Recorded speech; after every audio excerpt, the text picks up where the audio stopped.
Bonjour YouTube, c'est Tardev. On se retrouve aujourd'hui sur la plateforme Coding Game pour le puzzle Stall Tilt. Quel est l'objectif de ce puzzle? Nous allons nous retrouver dans une course de moto un peu particulière vu que chaque concurrent va avoir une vitesse fixe. Ils vont l'avoir du début jusqu'à la fin. On va devoir établir le classement qui arrive premier jusqu'au dernier. Ça serait un peu simple s'il n'y avait que ça. Ils vont nous rajouter des virages. Ils vont nous donner l'angle du virage en mètres, donc le rayon, et ils nous ont donné une formule qui nous dit que pour savoir si on tombe, donc dans un premier temps on considère qu'on tombe, qu'un motard tombe, si son angle par rapport au sol est inférieur à 30 degrés. Et ensuite il nous donne cette relation là qui nous permet de calculer par rapport à la vitesse, par rapport à l'angle, donc au radius du virage et à la gravité, quel degré il doit respecter par rapport à la verticale pour ne pas tomber. Si cet angle-là est trop grand ou trop petit, ça dépend dans quel sens on se met, on tombe. Pour faire le classement, un motard qui est tombé au premier virage se trouve dernier. Si ils sont plusieurs à tomber au premier virage, c'est celui qui allait le plus vite qui se classe devant. Ensuite, si tous ceux qui sont arrivés à la fin, on les classe par ordre de vitesse. On va voir un peu dans l'éditeur. Donc là, c'est ce qu'on vient de dire.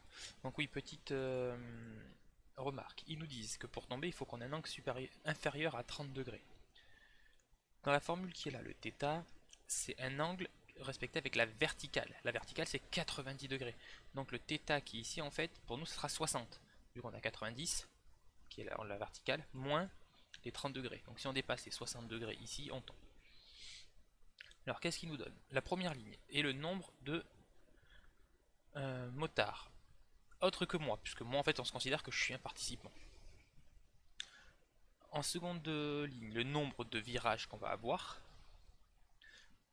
de courbes, n ligne suivante. Donc là on est 8 participants, 9 avec moi. On a 2 virages, là on a la vitesse. Je vais réussir, voilà, tac. Là c'est toutes les vitesses des 8 autres participants. Donc comme je vous le dis, vitesse fixe. Et les deux derniers, donc c'est la donnée par rapport au virage, combien de mètres il fait le rayon. En sortie, on doit sortir la vitesse constante qui nous permet de ne pas tomber, la vitesse maximale qui nous permet de ne pas tomber. Donc visiblement dans cet exemple là c'est 22. Si on est en dessous des 22 km/h, on ne tombe pas. Okay. Ensuite, qu'est-ce qu'on nous dit? Il va falloir donner dans l'ordre les participants. Y, c'est moi. Donc du coup, il faut toujours que nous on soit en premier. Sinon, c'est pas bon. En fait, nous on va considérer qu'on roule à la vitesse maximale qu'on a sorti au-dessus. Donc on ne peut pas tomber, on roule plus vite que tout le monde. Et après, on va les classer donc par les lettres. Donc on voit par exemple que le A, c'est celui qui allait le plus vite, mais il n'a pas passé la première courbe, visiblement. Mais c'est pas le seul. Le G également, donc A, B, C, D, E, F, G. Donc celui-là, il n'est pas passé non plus, sauf que vu qu'il allait moins vite que A, il n'y a pas de problème.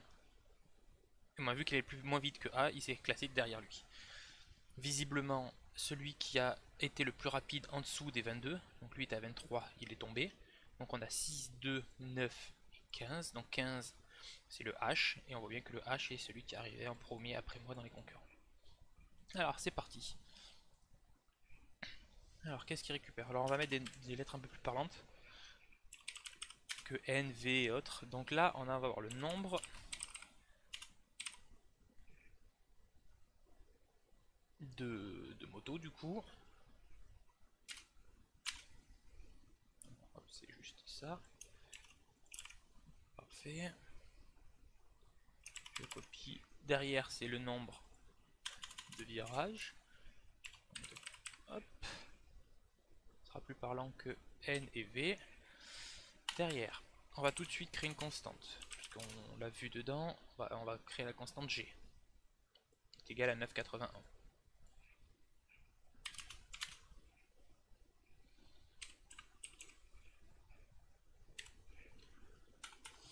On va récupérer toutes les speeds. Alors vous savez que maintenant je remplace souvent ce qui est fait ici, hein. Je trouve pas ça terrible. Donc ici, oui ça va être inverse, on va les modifier. Donc speed est égal array from, donc la taille de ça, ça va être les motards.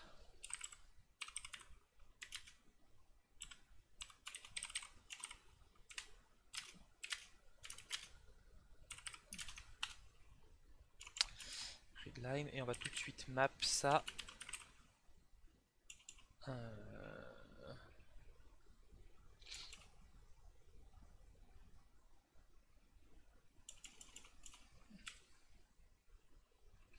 on va pardon ici tout de suite map en number. Tac. On va copier ça parce que ça va fortement y ressembler. Donc bends ils ont appelé c'est les virages, sauf que cette fois-ci c'est ça. Donc là on peut supprimer tout ça. On va vérifier qu'on a bien tout récupéré.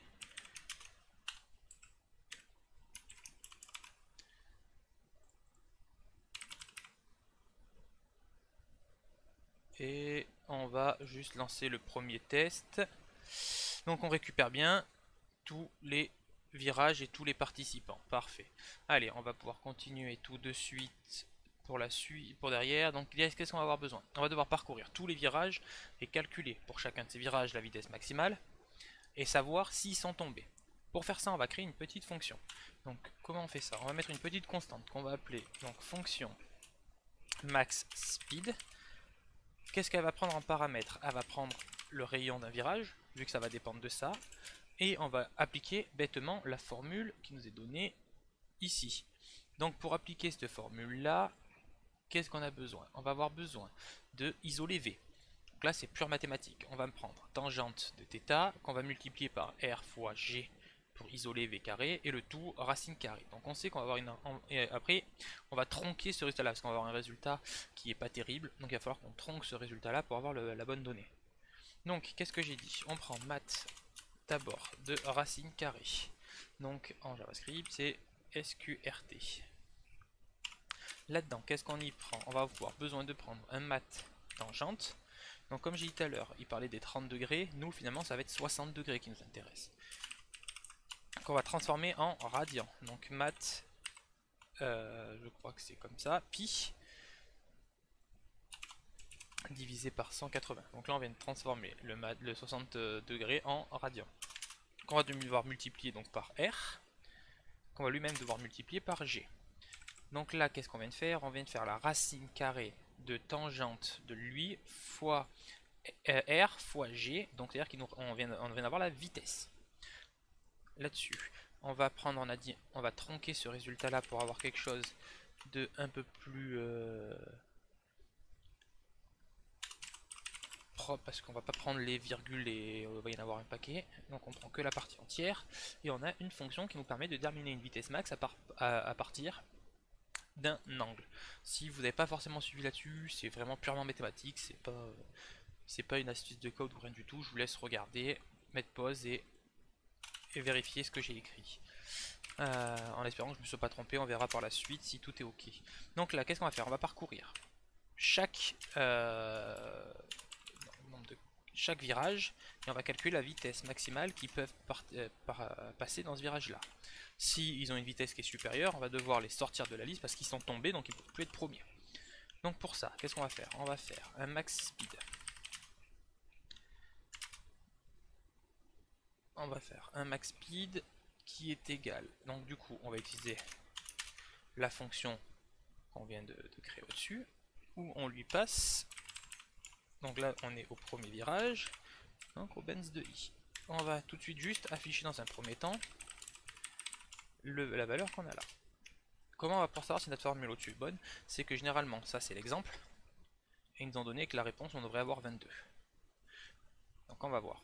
Donc là on voit que on peut aller à 26 km/h au premier, ce qui justifie que lui à 56 et lui à 41 étaient tombés. Et au deuxième, on peut passer à 22, ce qui justifie que lui était tombé, et que du coup c'est bien lui qui a gagné. Donc la formule a l'air d'être pas trop mal, vu qu'on a le bon résultat. La vitesse max qu'on peut passer tous les virages, c'est bien la vitesse minimum d'un des virages.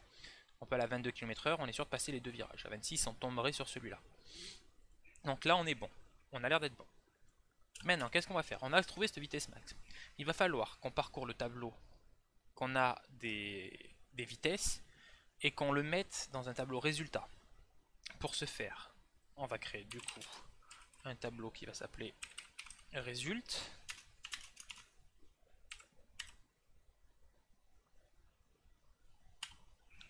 On va faire une copie des speeds.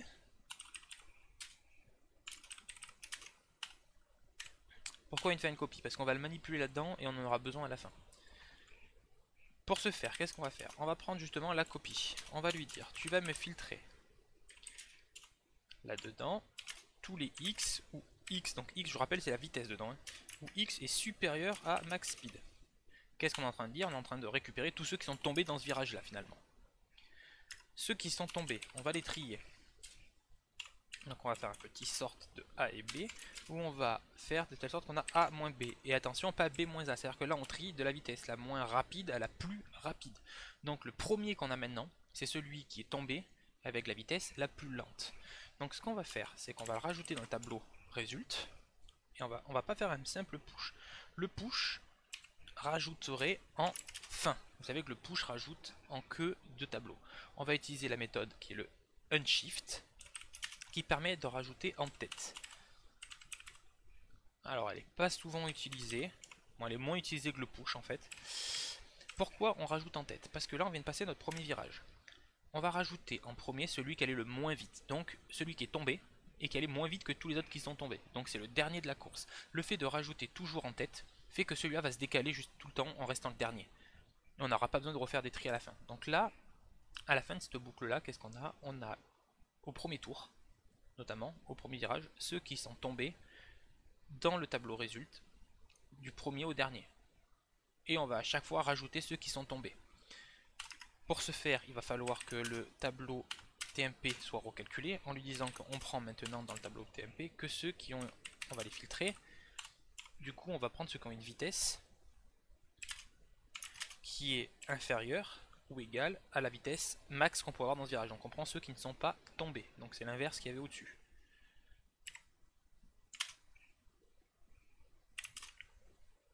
Max speed. Ok.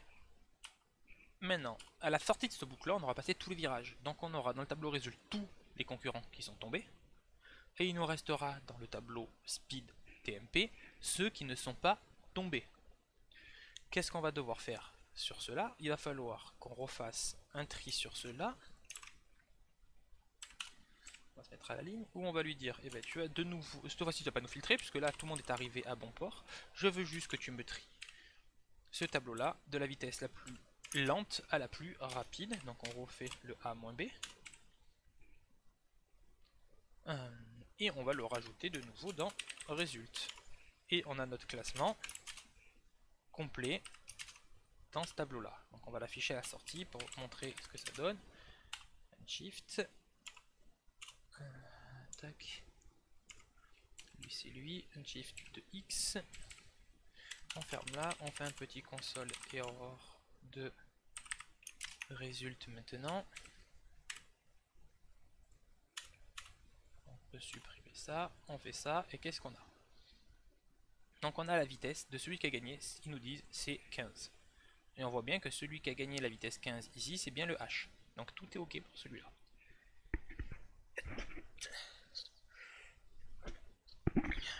Excusez-moi. Donc là, on n'est pas trop mal, vu qu'on voit bien que tous ceux qui ont une vitesse inférieure à 22 km/h sont ceux-là. C'est les 4 qui ne sont pas tombés, et ils sont triés de la vitesse la plus rapide à la plus lente. Ensuite, on a les 2 qui sont tombés au second virage, et les 2 qui sont tombés au premier virage. Donc dans Result, on est bien trié dans l'ordre d'arrivée. On a un problème, c'est que nous, on va devoir afficher par des lettres. Comment on va faire? Alors, on va même commencer d'abord par ça, pour faire les affichages dans l'ordre, pardon. Donc là, il faut qu'on sorte la vitesse maximale. La vitesse maximale, c'est la vitesse mine à laquelle on peut passer tous les virages. Donc pour ce faire, qu'est-ce qu'on va faire? On va prendre la speed TMP, pardon, on va calculer la max speed. Alors la max speed, cette fois-ci, de l'ensemble de virages, qu'est-ce qu'on fait? On lui dit, tu vas calculer la fonction max speed, sauf que ce que je vais lui passer c'est Benz, donc là je prends tous les virages que je trie A moins B. Ce qui m'intéresse c'est quoi? C'est celui qui a l'angle le plus petit. Pourquoi? Plus l'angle est petit, plus la vitesse est réduite. Donc là, je prends, comme tout à l'heure, la vitesse la plus petite. Alors je ne me trompe pas dans les parenthèses, là je suis en dehors du sort. Et je prends le premier de ce tableau-là. Donc là, je dis, bah, je recalcule-moi la vitesse, en fait, de celui où je dois passer le moins vite. Et on va pouvoir faire un console.log de max speed. Donc là, on a affiché, normalement, on va vérifier pour le premier, si je fais ça. Donc il a bien affiché 22, qui est bien la vitesse qu'il attendait. Maintenant, on sait que nous on arrive toujours en second. C'est un peu particulier, mais du coup en fait ce qu'on va devoir afficher ici c'est Y. C'est nous. Puisque c'est ce qu'il me dit qu'il attend d'avoir Y. Nous on est toujours le premier en fait, on gagne. Parfait. Maintenant il va attendre les lettres. Donc on voit que les lettres sont par ordre alphabétique des données en entrée ici. Alors comment on va faire? Il va falloir qu'on transforme la vitesse qu'on a avec l'index dans le tableau. Et cet index là on va devoir le transformer en lettres. Pour ce faire, on va parcourir ici résulte, puisque c'est là où il y a tous nos résultats. Là on a, c'est ce qu'on a affiché, on a notre résultat dans l'ordre. Et on va dire, on va prendre chaque élément x et on va lui dire, tu nous retournes, c'est pour ça que le speed j'ai mis de côté, on a besoin, tu nous retournes l'index, donc index of de x. Donc là par exemple pour la lettre A, il va nous retourner 0. Pour B, 1, 2, 3, 4. Il va nous le retourner, du coup on a quasiment l'ordre alphabétique, vu qu'en fait le coureur qui indexe 0 c'est A, l'index 1 c'est B. On va rajouter à ça 97. Pourquoi? Parce que si on se réfère dans la table ASCII, la lettre, donc l'index 0 qui est la lettre A, ça va faire 0 plus 97. 97 est le code ASCII de la lettre A, la lettre B 98 et ainsi de suite. Donc là en fait on est en train de transformer les index en correspondant valeur ASCII. Et une fois qu'on a ça, on va pouvoir refaire un map où on va dire cette fois-ci pour chaque x ce que tu vas nous afficher, console log. Donc c'est pas la valeur de x, mais c'est string.fromCharCode. Donc là je lui dis je te donne un code char, donc un code de caractère, et lui il comprend que ce que je lui donne c'est de l'ASCII et il va me le transformer en lettres. Donc, du coup on peut supprimer ça et on affiche, et on voit bien qu'il nous a transformé l'ordre d'arrivée en vitesse par les lettres. Si on affiche sur la globalité, on voit que c'est bien fini. On va le soumettre pour vérifier. On est bien à 100%, nous venons bien de terminer ce nouveau puzzle. On se retrouve demain pour un nouvel épisode.